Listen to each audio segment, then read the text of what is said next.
رسول اللہ صلی اللہ تعالیٰ علیہ وآلہ وسلم نے فرمایا ہے کہ جب انسان مر جاتا ہے تو اس سے اس کے عمل کا ثواب کٹ جاتا ہے مگر 3 عمل سے کہ ان کا ثواب مرنے کے بعد بھی ملتا رہتا ہے۔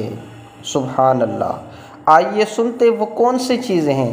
نمبر 1، صدقہ جاریہ کا ثواب۔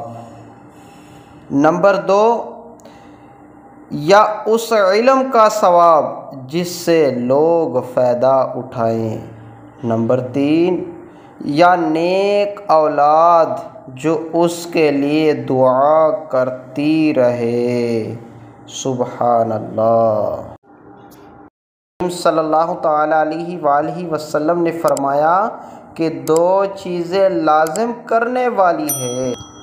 کسی نے عرض کیا یا رسول اللہ صلی اللہ تعالیٰ علیہ وآلہ وسلم، لازم کرنے والی کیا ہیں؟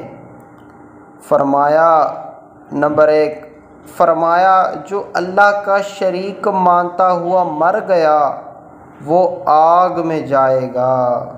نمبر 2، اور جو اس طرح مرا کہ کسی کو اللہ کا شریک نہیں مانتا وہ جنت میں جائے گا۔